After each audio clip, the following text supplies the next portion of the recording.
Hello, everyone, and welcome to Co-Creation Station, the podcast where we talk about spiritual magic, the law of attraction, the art of allowing, the mind-body-spirit connection, and how to best enjoy this mystical, miraculous, mysterious, crazy, sometimes confounding, but always incredible journey we call life. My name is Collin. I'm a musician, teacher, and tarot oracle card reader located in beautiful North Hollywood, California. My name is Stephanie, and I am a transformational life coach, helping people shift away from negative thinking and transforming their lives in the process. And I'm in San Diego, California.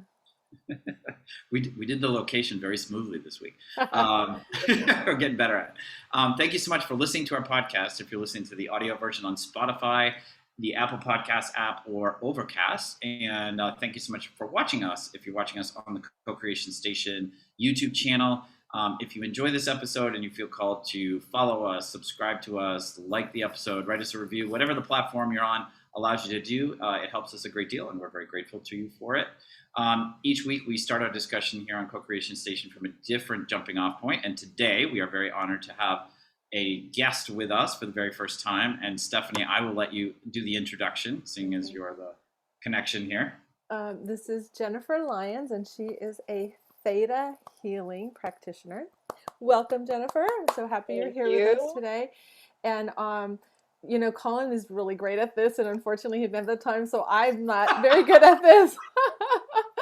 But Jennifer, would you like to tell us a little bit about what you do and how you got started? And sure. Yeah, I mean, get into this. Okay.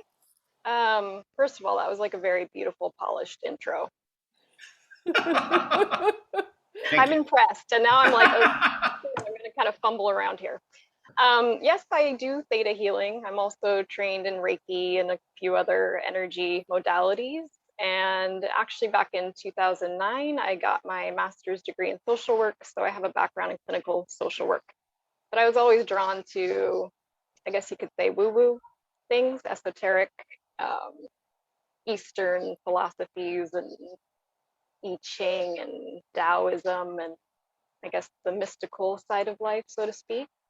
And after 2011, when I had my first daughter, I took some time off from social work. And I had a friend from grad school who was doing the Reiki training. So the like Reiki basic level 1. And I was like, I'm not really doing much but taking care of a child 24 hours a day. So this sounds like something that will kind of break that up and be interesting. And I took the Reiki level 1 with her. And I remember getting the attunement. And I was so like blocked in my energy body that I felt sick to my stomach with it. And basically that kind of set off a spiritual awakening, for lack of a better term. And I went through a very intensive, synchronistic, crazy process of kind of waking up to metaphysical and source of God, or whatever you want to label it as. And I was looking for someone to do my Reiki master training with, and I found someone who also did Theta Healing, which I had never heard of. Most people still don't know what it is. Yeah, and even though I practiced it, I don't really know what it is sometimes, because it's so almost amazing. Like beyond explanation, you know? Yeah. So when I I was drawn to her first because she was also a social worker. And I really like to kind of balance my woo-woo with the grounded, like 3D body reality.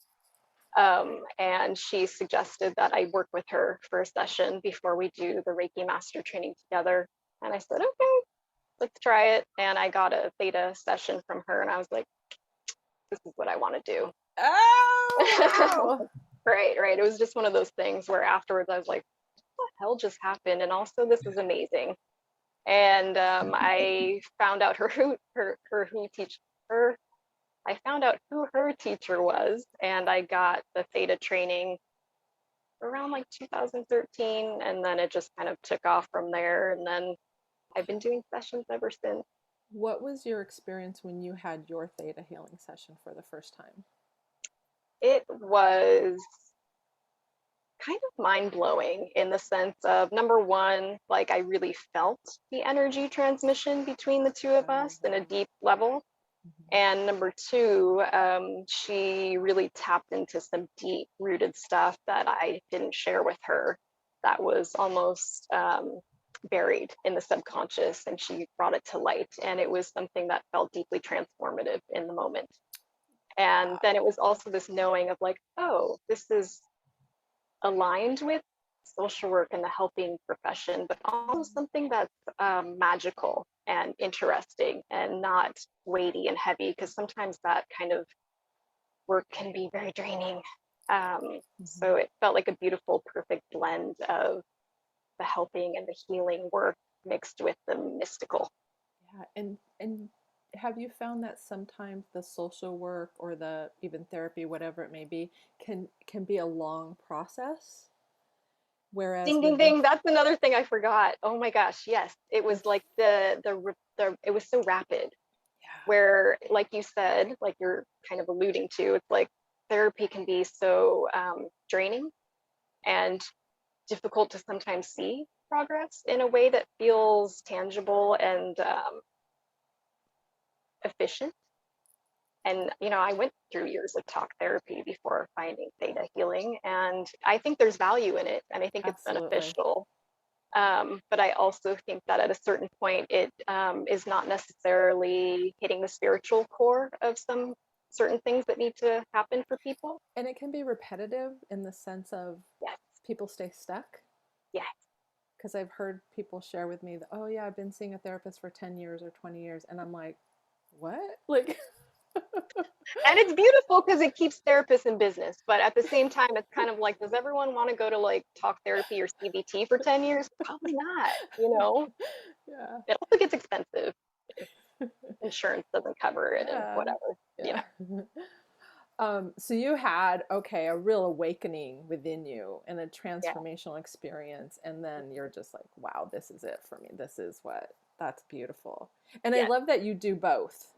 Like Yeah. that you have it's a beautiful combination. Collin and I have talked many times because we're in another community, and I have found over the years of my lifetime that I need both. I've tried Yeah. to do one or the Yeah. other, and it's like for me and how I'm put together, I need both worlds to bring Mhm. them together, and they both feed me in a way that Absolutely. one can't do it all for me. So, Yeah. um, And I think that speaks to just our complex nature, right? Because some of the energy work, it's not necessarily grounded, and it doesn't really always have a somatic like experience in the body. It's kind of like going to keep you floating. I just had chills go up my legs. Thank you. So, Jennifer, and we're going to go into more depth, but I want to say, so we met a little over a year ago. My really good friend Samantha, who we've had on before, Mhm. Sam, as a homeopath, she gifted me, because this is my birth month, my 57th birth month. Last year, she bought me a session with you, because she had known that I had done a theta healing session. My first one was amazing, and so I've just been in love with it ever since. And so I had my session with you, and it was amazing. And one of the things you said to me, you said several things, but one of the things that you said, oh, you have really powerful energy. Mhm. And then you said, That doesn't sound that groundbreaking, I gotta say. I love hearing I'm it. glad it hit you, but I'm like, ooh, I went with um, that line. Okay. but you said to me, you said you can be up here a lot, like, in what would you call that? Like, I just call it ungrounded, like kind of yeah, like yeah. So floating. I sometimes call it like bobble balloon head, where we're all our energy is kind of up here. yeah. And so you said something about you can be in the energy realm and the spirit realm a lot, and you're like, you need to ground. And Mhm. so, because I put up a protective shield, my amazing Yeah. chiropractor who we had here as well, she's taught me over the years to put up a protective shield. And Mhm. that has helped me immensely. Yeah. However, you said, I want you to, this will help you a lot, because then you'll be able to create more, Mhm. when you're grounded in the earth, instead of being in your head a lot or being in the energy field a lot. And so you gave me this beautiful grounding technique, and you said, I want you to do it before you put up your protective shield. Mhm. And I have to say that I do it most mornings, and then I remember, oh yeah, I got to do that one first. Mhm. And I feel like it has helped me a lot, in the sense of it has grounded me, Yeah. and it has, helped me be more in my power in my physical body, if that makes Yeah. sense. Yeah. And I feel more powerful. And I want to use the word control, but that's not, that's an illusion. Yeah. But I feel like my energy is more intact Hmm. when I do that. And so I want to thank you for that beautiful gift, because it's helped me ever, all the days that I've practiced in the last year. And I notice a big shift with that. That's beautiful. And I appreciate you sharing that, because I was a little bit disappointed in just saying that your energy is very powerful. Like, okay, I did something. Thank God. Well, you did many things I loved hearing it. So I have a question, because I have like a tiny little bit of familiarity with what Theta Healing is, but for Mhm. people who have no clue, like they've never even heard the term, um, and I know you said sometimes you have a challenge, explaining it, but can you Mhm. do your best and sort of explain, because a lot of people know what Reiki is, or we have a Yeah. general understanding what energy work, but Theta Healing is a very specific thing. So can you sort of, in the best words you can grab, can you describe it for us? Yeah, I like to generally say that it was created by Biana Stibble. This is all trademarked and stuff, so I'm kind of doing my due diligence here to give her credit. But basically, from the modality that she created, the premise is that we are going up and connecting to source energy and doing healing work from there. So basically, when I'm doing sessions, I act as a facilitator between source and the person who I'm doing the work with. And it's called theta healing because supposedly, and I say supposedly because I haven't seen anything to scientifically back up the fact that we are in fact in a theta brainwave while we're doing this healing. But the point is to do a conscious connection to a theta brainwave, which really opens us up to imagination, creativity, connection to the morphogenic field, so to speak, so we can tap into another person's energy and create the change from there. It really deals a lot with the subconscious, and really my sphere usually is belief systems in the subconscious, but theta healing encompasses ancestral work, inner child work, talking to guides and people's higher selves, and talking to passed over loved ones. So it's like there's a whole gamut of things, but the piece that I'm the most interested in is our beliefs and how they have formed over time, and really digging into the belief systems that aren't beneficial for people and kind of the ones that are sticky. I don't know if that feels clear or. Yeah, I had a couple of sessions here in Los Angeles a few years Mhm. ago, with someone who I think she had just sort of learned some of the techniques. So she guided us Yeah, through kind of I would say it's more was a guided meditation to yeah, reach like the theta state. And it was by far the most powerful thing I've ever done in the healing yeah. realm. Like, and I felt like it's difficult. I mean, I also feel, if somebody asked me like, well, what did you do and what did it feel like? I'm like, It's very experiential, right? tough. It's Yeah, something that it's really just, yeah, it's it's very kind of beyond nonverbal. words. Yeah, Hmm. Hmm. but my experience was, as much as I can put words around it, was that it was sort of this really beautiful convergence of, um, having access to a part of myself. Like, it was definitely a part of me, but Yeah, it was also something that was obviously connected to the power of whatever's behind the physical world, yeah, and it yeah. was very, and instead of it being some sort of like thing that I felt like I had to, um, work really hard at, Hmm. once we went through the meditation and sort of got to the theta state, it was like from that point on, it was just this sort of effortless joyride. Yeah. And it was really when I came out of it, I remember feeling, and I've heard people say this about other forms of healing that they do the first time. I remember feeling kind of sad a Hmm. little bit, just because I was not in that state Yeah. anymore. I could actually sort of see like some of my limiting beliefs, like Hmm. it's almost like I saw them like clamp down on my brain. I'm like, no, but Get um, out, damn you. yeah, there's this phrase that my sister and I use because of an experience I had one time. Like because I'm a musician, and I was trying to put a band together in New York City, and we couldn't find a singer. I played guitar and wrote the songs, but and I kind of wanted to be the singer too, but I was having trouble playing guitar and singing at the same time. Yeah. And so I told this person online that I had met about this, and she used this phrase. She said, "Oh, you silly human." And my sister and I now use that because it sort of turned the light bulb on for me that, like, literally 2 months later, I was like at CBGB's, like one of the most famous rock clubs in the world, like singing and playing guitar songs that but I can't tell you like how before that person said that phrase to me, like I really had a belief like that there was something about me that couldn't do that. And I think my experience of that theta meditation was that I got to this place where it's like, oh, like it wasn't just this intellectual, like I can do anything. It's like, oh, like as long as we partner up with whatever this thing is, this external higher power, or whatever you want to think about it is, like the limits really are not there. Yeah, I think that's a really beautiful. You did a better job than I did. So thank you. See, he's amazing, isn't he? He didn't even read your bio, and he's still like fabulous. Thank you. One of the many reasons why I love this man. Thank you so much for stepping in. I see. You guys are a good team. You guys are a good team.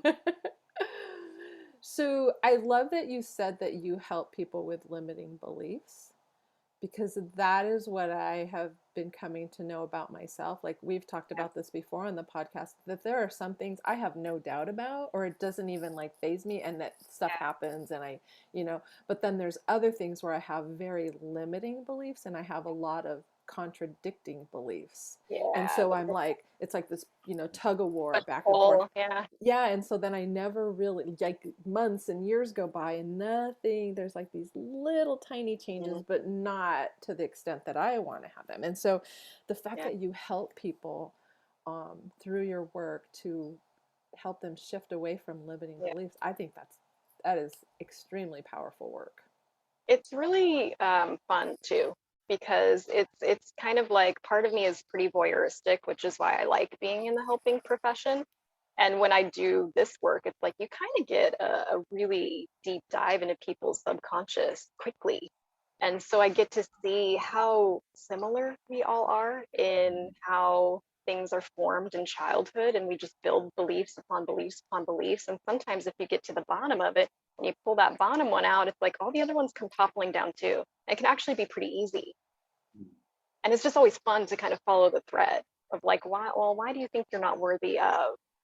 Or why do you think life is a battle? Or right? So there's so many, and a part of it is like childhood experiences, some of it's ancestral that we pass down, and it's always fascinating. Oh my gosh. So what are some of the ways that you have helped people in your work doing the theta healing? I think that my goal is always I think good healers, so to speak, just tend to illuminate things that people already know and to remind them, and to maybe give a little bit of an insight or a higher sometimes perspective of what they're going through or what their humanness, their human experience is doing. Because a lot of people get stuck in there's something wrong with me, or holy shit, like I'm so behind these people, or why can't I figure this out? And it's kind of like we're all just kind of mucking through, and I think that my goal is generally to illuminate and to really normalize being human and going through our belief systems, and the spiritual aspect of we're all just doing deep healing from a deeply dysfunctional society that we're a product of, and everything's okay. Like it's okay. Like most people are really innately beautiful and good and want to do good for the people around them. And sometimes they just feel a little bit like stuck. And I think that's another piece too, where I'm really interested in the body and trauma and how that gets lodged in the nervous system, because we can do the mental stuff and we can do the energy stuff, but there's also a piece of trauma. Sometimes it's stored in the nervous system too, which lends itself to anxiety, depression, or hypervigilance. So which is so common in our society right now, right? I mean, I'd say we're all traumatized to varying degrees, But some have it to extreme levels than others. Like there's like I've been noticing like, oh, I have some like when I was letting go of some extra food at my Mhm. meals, I was like, Yeah. oh, there's a little Mm. like low grade Yeah. anxiety tension going on here. Like, and Yeah. but then I hear other, family members or friends or whatever, and I in the last year or two, I kept hearing the word anxiety a lot. Mhm. I was like, oh, this is like a thing now. And Yeah. so, Yeah. Do you find, Jennifer, like when people come to you, I'm just curious, like, is everybody like recommended by somebody else so they're fully bought in, or do you have people who are skeptical who I've maybe? had both. I've Oh, had okay. both. And actually, like, I'd say a good chunk of my clients are just people who have been referred and they get on a Zoom meeting with me and they're like, I don't know what the hell this is, but so and so who I trusted recommended it. And I'm like, okay. Because they're open. So even if they don't know what it is, they don't necessarily have a buy-in, they're still open and their energy field is open and they're ready for anything to help them feel better. And then I also have clients who, are energy pros and have gone through every energy modality there is. And I actually find that those are a little bit harder to work with. Those clients are a little bit more difficult in the sense of they know what to expect and they are sometimes critical of my technique, or they certain things that I might say they don't necessarily want to hear, or it's not what they expected to hear. But people who are a little bit less in the know, so to speak, are definitely more open to whatever. So they're actually the most fun for me. That's really That's interesting. interesting. That mirrors, because I'm also a medium, and Hmm. it's fascinating to me because I would have thought when I started out Hmm. that I've worked with people I know really well, and I've worked with total strangers, and I would think that the people I know would really well would be easier and better because we have a relationship and we have a familiarity. And I find like the less I know about somebody, the better, because Ding, it ding, ding. and it's both me, the medium, and the person. Like if I know too much about the person, like whatever information comes through, we're both trying to use our like logical, human minds to kind of try to make sense of it, which actually gets in the way. Like the message is usually much more pure than that, and it's much more spiritual. And so, like if I don't know the person very well, I'm much better at just like accepting whatever comes through and delivering it and letting it hit than Yeah. if I'm working with somebody I know really well. I'm like if I know they're struggling in their job or something like that, like sometimes I'm like, oh, the person's talking about this. That must be about their job. You know, Hmm. and like I've found I can really mess up the message by allowing my ego and my Yeah. human thinking that I'm in charge of this and I can make sense out of it and I can do it. So it's sort Yeah. of, it makes sense that if you feel like you're an accomplished energy healer yourself, or you've Yeah. been doing it for 20 years or whatever, that you come in with this like set of expectations. And I think anytime we have expectations, Yeah. it can be a barrier to, healing or wisdom or whatever might be available for us if we could just let go. That is a really beautiful point, and I resonate with that completely. I do something called that I call pre-read before I do a session with someone. So I'll just go into Theta, ask for whatever message is in the highest and best for me to know about them, and I'll usually start the session off with that. And when I get referrals or people message me or call me, sometimes they want to go into what's going on. I'm like, stop. It's not that I don't care. I just don't want to know anything. Yeah.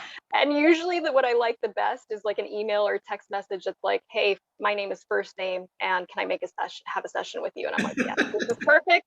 This is all I want. Yeah. This is where I get the best information. It's free of my bias and my own conscious shit that I want to put onto them. And I just do the energy read and it feels very clean. And like you said, just a very beautiful, kind of very clear channel. What's So been the biggest challenge that you face doing this work?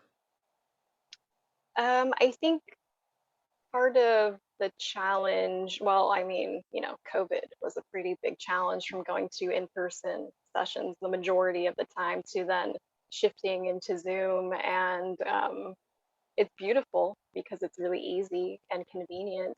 But a lot of my old clients don't necessarily want to keep continuing with Zoom because they're like, I remember in person, and sometimes you put me on the massage table and we'd also do Reiki, and that felt really nice. And I'm like, I know,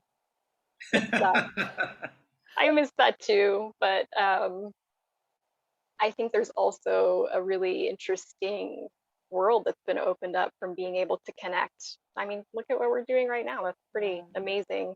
And the work is still the work, even if it's remote. And I think people are still benefiting from it. It's just a little bit of a transition for people, but we've been doing a shit ton of transitions for the last year and a half. So, so true. you know, Well, and it's all energy. So it's not, we don't have to be, because that's, Collin and I, we've been friends for a long time, and we were trading services with each other at first, and we were meeting in person. That was when I did all my coaching in my home. And then he moved to LA, and so we stopped working together. And then he texted me out of the blue one day and is like, I want to hire you. And we started doing phone sessions, and I was like, oh my God, this is great. And then I transitioned way back then to phone sessions, because I was kind of like your clients. I'm like, well, I have to be able to see their face, and I have to be able, that's how I'll be able to, feel their energy.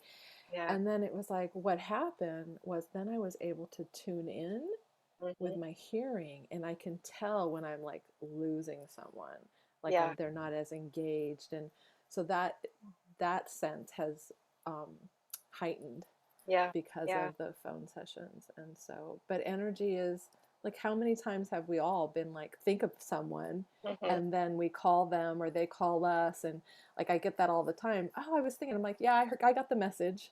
And so it's all energy, and it doesn't matter. If you, Jennifer, you may, I don't know if you think about this or not, but maybe you're just focused on your own practice and just following that journey. But I'm just curious, because for me, like you said at the beginning, Reiki is pretty well known. Like a lot of times when I talk to people that are, they do yoga or whatever, they've either done Reiki or they've heard about it or they've trained in it or their friend. But like I kind of rudely call it the McDonald's of energy healing. Because it's so all over the place. There's a Reiki practitioner in every corner of America. It's a good thing. Which is a good thing, yes. Yeah. Absolutely. But like Theta, I was shocked that Stephanie, because when I had my meditation session with someone who knew about it, I was shocked that Stephanie knew about it. Because I had never met anybody outside of the person that I worked with that had talked about it. And I am a, like, I don't know what the right word is, dedicated YouTube, Google searcher of various things. And there is actually very little on Theta on the internet. I think that's partly because of the copyright issue, which I understand. But I was just wondering, like, do you have a vision or a wish of, like, if you could wish for awareness to expand or about Theta or whatever, like what would you hope for in that regard? A really interesting question. A part of me kind of recoils at it being like Reiki, and that's something maybe I should look into, because maybe it's like my precious, I want to keep it safe. I do think that most people could benefit from the work, but I don't think everyone is necessarily going to be a good fit for the work. Does that make sense? And what would make someone not, in your view, like not a good fit? Like too much doubt or too much? People who just are completely skeptical, right? And or I think there's also benefit to people who do get the traditional therapy first and go that route and get really grounded in their mental health and their well-being before they start diving into subconscious stuff and ancestral stuff and inner child stuff. Because if you have very little therapy background, and like I said before, most people are pretty traumatized to varying degrees, and you go into this, it can actually reopen and re-traumatize. And I don't necessarily feel comfortable with opening people up to a whole new realm of experience that they don't have some kind of intro or footing for. It's almost like a psychedelic experience in some ways, where you want people to have a little bit of a solid base before they go into the black hole of Alice in Wonderland type energy.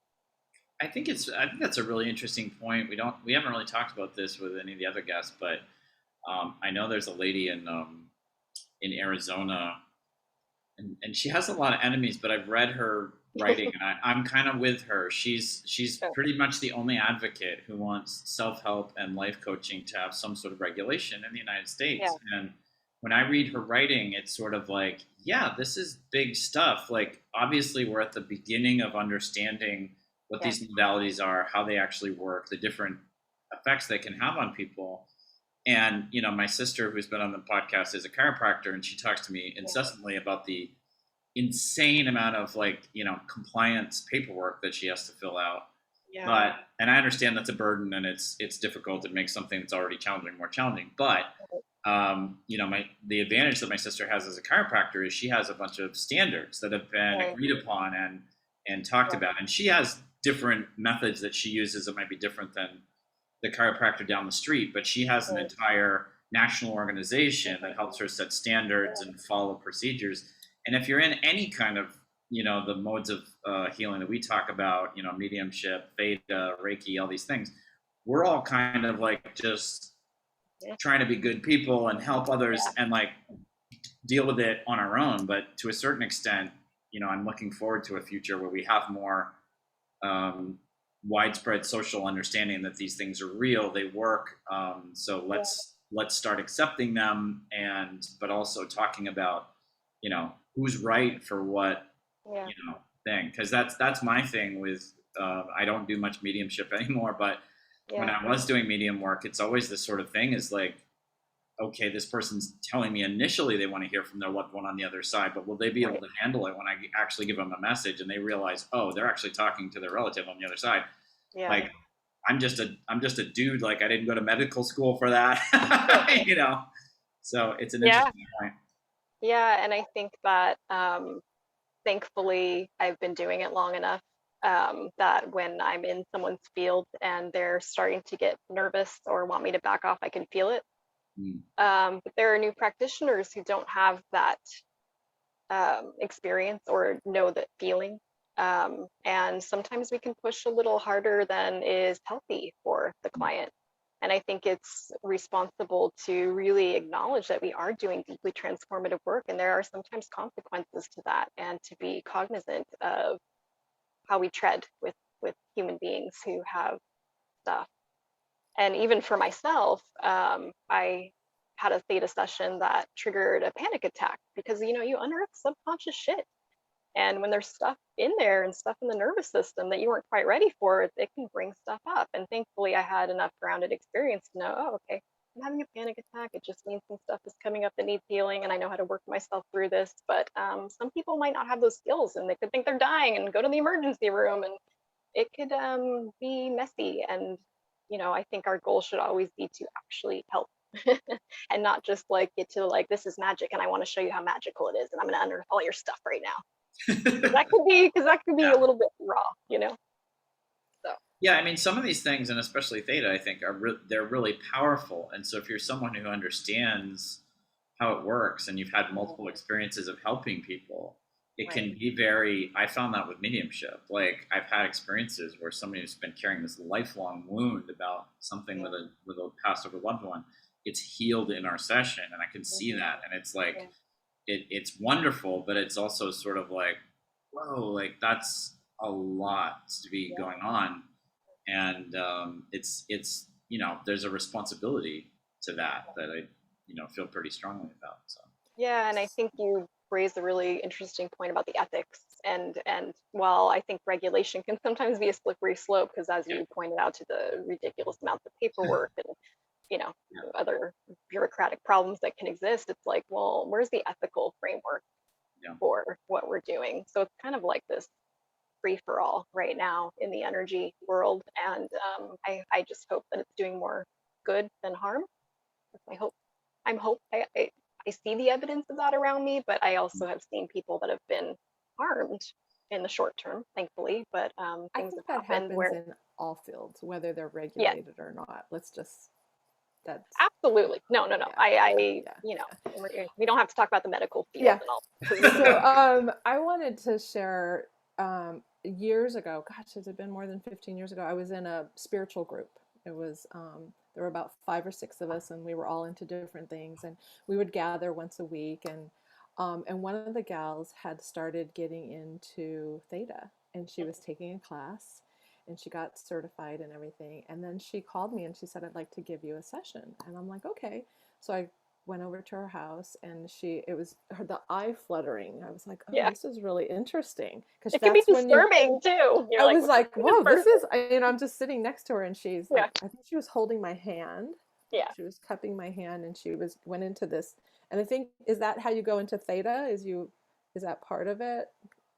The method. So, like he talked about before, it is kind of a meditative process. So Mm-hmm. you basically imagine a ball of consciousness that is you, and Mm-hmm. you drop it deep down into the earth. So you're Mm-hmm. grounded in your energy, and then you bring it back up the chakras, and you keep going up, up, up until you reach source energy or Mm-hmm. the space. Mm-hmm. And the eye fluttering is what, you know, Vyana, the creator of Theta Healing, would say is Mm-hmm. that you're in a theta state. So you're kind of like in a waking dream, rapid eye movement, Okay. because Okay. that does tend to happen.